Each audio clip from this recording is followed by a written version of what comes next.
ନମସ୍କାର ଦର୍ଶକ ବନ୍ଧୁ ବୃଷଭ କାନରେ କ'ଣ କହିଲେ ମହାଦେବ ଆପଣଙ୍କ ଡାକ ଶୁଣିବେ ତାହା ଆପଣ ଜାଣିଛନ୍ତି? ଚାଲନ୍ତୁ ଜାଣିବା ଏହି ଭିଡ଼ିଓ ମାଧ୍ୟମରେ। ପୁରୁଷ ଲୋକମାନେ ଶିବ ମନ୍ଦିର ଗଲେ ବୃଷଭଙ୍କ କାନରେ ବା କେଉଁ କାନରେ କହିବେ? ଠିକ୍ ସେହିପରି ମହିଳାମାନେ ମା'ମାନେ ଯେତେବେଳେ ମନ୍ଦିର ଯିବେ ସେତେବେଳେ ବୃଷଭର କେଉଁ କାନରେ କହିବେ ଏବଂ କ'ଣ କହିବେ? ଆସନ୍ତୁ ଜାଣିବା ଏହି ଭିଡ଼ିଓରେ। ଦର୍ଶକ ବନ୍ଧୁ, ଆପଣମାନେ ସମସ୍ତେ ଜାଣିଛନ୍ତି ଯେ ମହାଦେବଙ୍କୁ ଯାହା ବି କହିବେ ମହାଦେବ ନିଶ୍ଚିତ ଭାବରେ ଭକ୍ତମାନଙ୍କର ଡାକ ଶୁଣନ୍ତି। ତେବେ ଆପଣମାନେ ଏହି କଥା ଜାଣିଥିବେ ଯେ ମହାଦେବଙ୍କ ପାଖରେ ନିଜର ଇଚ୍ଛା ପହଞ୍ଚିବା ପାଇଁ କ'ଣ କରନ୍ତି? ବୃଷଭଙ୍କ ପଛପଟେ ଥାଇକରି ହାତ ଯୋଡ଼ିକି ଆପଣଙ୍କର ମନ କଥା କହିବେ, ତାହେଲେ ମଧ୍ୟ ମହାଦେବ ଶୁଣନ୍ତି। ଠିକ୍ ସେହିପରି ବୃଷଭଙ୍କ କାନରେ ଯଦି ଆପଣ କଥାଟି ପକାଇଦେବେ, ଯାହା ବି ଆପଣଙ୍କର ଜିଜ୍ଞା ଆଶା ଅଛି, ଯାହା ବି ଆପଣମାନେ ପାଇବାକୁ ଆଶା କରନ୍ତି, ଯେଉଁଥିପାଇଁ ଆପଣ ମନ୍ଦିରକୁ ଆସୁଛନ୍ତି, ଯଦି ବୃଷଭଙ୍କ କାନରେ ଯଦି କହିଦିଅନ୍ତି, ତାହେଲେ ବୃଷଭ ସେ କଥାଟିକୁ ଆପଣଙ୍କର ମହାଦେବଙ୍କ ପାଖରେ ପହଞ୍ଚାନ୍ତି ଆଉ ଆପଣଙ୍କର ମନସ୍କାମନା ଶୀଘ୍ର ପୂର୍ଣ୍ଣ ହୋଇଥାଏ। ତେଣୁ ଜାଣି ରଖିବା ଦରକାର ଆଜ୍ଞା ଯେ ବୃଷଭଙ୍କ କାନରେ କ'ଣ କହିବେ, କେଉଁ କାନରେ କହିବେ, ପୁରୁଷମାନେ କେଉଁ କାନରେ କହିବେ, ସ୍ତ୍ରୀ ଲୋକମାନେ କେଉଁ କାନରେ କହିବେ। ତେବେ ଏହି କଥାଟି ଜାଣିବା ପାଇଁ ଭିଡ଼ିଓଟିକୁ ଶେଷ ପର୍ଯ୍ୟନ୍ତ ଦେଖନ୍ତୁ। ମହାଦେବଙ୍କର ଅନ୍ୟ ନାମ ହେଉଛି ଆଶୁତୋଷ। ମହାଦେବ ଅଳ୍ପରେ ସନ୍ତୁଷ୍ଟ ହୁଅନ୍ତି। ତାଙ୍କୁ କିଛି ଦେଲେ ଭଲ, ନ ଦେଲେ ଭଲ, ତାଙ୍କୁ ଡାକିଲେ ଭଲ, ନ ଡାକିଲେ ଭଲ, ଖାଲି ତାଙ୍କ ଦ୍ୱାରକୁ ଯାଇ ଠିଆ ହୋଇ ଡାକିଲେ ଭକ୍ତଙ୍କ ଡାକ ଶୁଣନ୍ତି। ଦର୍ଶନ ନ କରନ୍ତୁ, ହେଲେ ବୃଷଭଙ୍କ ପାଖରେ ଯାଇକି ମହାଦେବଙ୍କୁ ମୁଣ୍ଡିଆ ମାରିକି ଆସନ୍ତୁ। ମହାଦେବଙ୍କ କାନରେ କଥାଟି ପକାଇ ଦେଇକି ଆସନ୍ତୁ। ସେତିକି କରିବେ, ମହାଦେବ ଆପଣଙ୍କ ଡାକ ଶୁଣିବେ, ଆପଣଙ୍କ ମନ କଥା ବୁଝିବେ, ଆପଣଙ୍କର କାମ ହୋଇଯିବ। ତେବେ ପ୍ରଥମ କଥା ଜାଣି ରଖନ୍ତୁ ଶିବ ଦର୍ଶନର ବିଧି।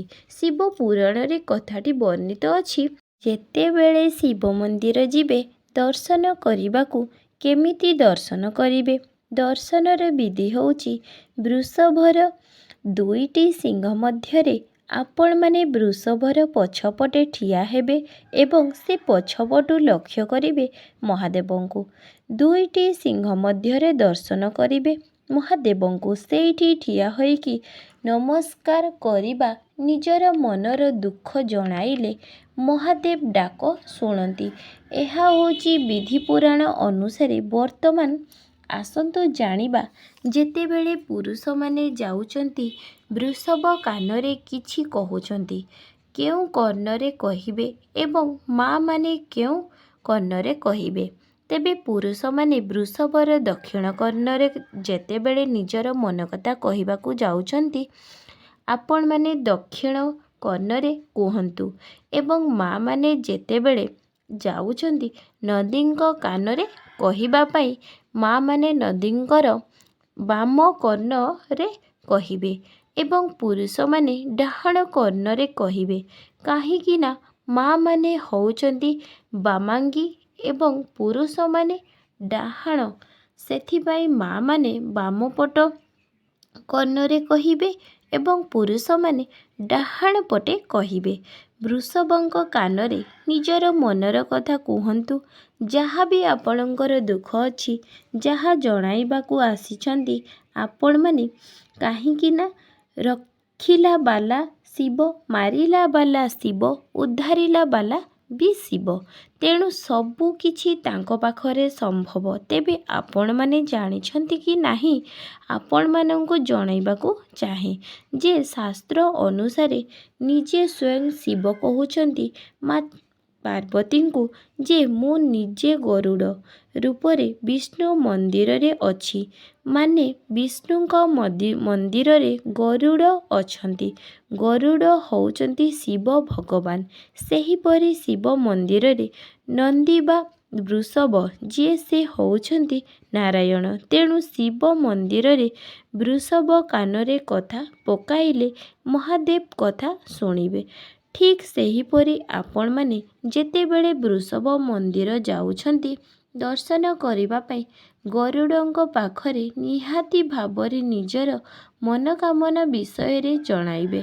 ତାହା ମଧ୍ୟ ଜଗନ୍ନାଥଙ୍କ ପାଖରେ ଥରେ ବା ନାରାୟଣଙ୍କ ପାଖରେ ପହଞ୍ଚିବ। ତେବେ ଏଇ କଥାଟି ବାମଦେବ ସହିତରେ ପ୍ରମାଣ ଅଛି।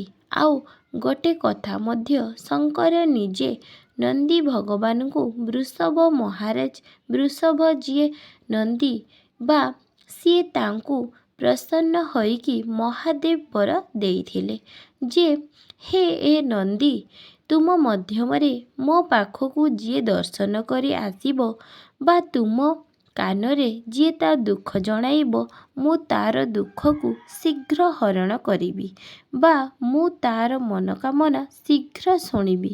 ସେଥିପାଇଁ ନନ୍ଦୀଙ୍କ କାନରେ ନିଜର ଦୁଃଖ ପ୍ରକାଶିଲେ ନିଜର ଦୁଃଖ ଜଣାଇଲେ ମହାଦେବ ଶୀଘ୍ର ଶୁଣନ୍ତି। ତେଣୁ ଆପଣମାନେ ସେତେବେଳେ ମହାଦେବଙ୍କ ଦର୍ଶନ ପାଇଁ ଯିବେ ନିହାତି ଭାବରେ ବୃଷଭଙ୍କ କାନରେ ଆପଣଙ୍କ ମନ କଥା କହିବେ ଏବଂ ଦର୍ଶନ ମୁଁ ଯେମିତି କହିଲି ମହାଦେବଙ୍କୁ ମୁଁ ଯେମିତି କହିଲି ଠିକ୍ ସେହିଭଳି ଭାବରେ ଦର୍ଶନ କରିବେ। ଦେଖିବେ ଆପଣଙ୍କର ଯାହା ବି ମନୋଭିଳାଷ ଅଛି ଯାହା ବି ମନୋବାଞ୍ଛା ଅଛି ଶୀଘ୍ର ପୂର୍ଣ୍ଣ ହେବ। ତେବେ ଆଶା କରୁଛି ଆପଣମାନଙ୍କୁ ଏହି ଭିଡ଼ିଓ ଭଲ ଲାଗିଥିବ। ଓମ୍ ନମଃ ଶିବାୟ। ଜୟ ଜଗନ୍ନାଥ।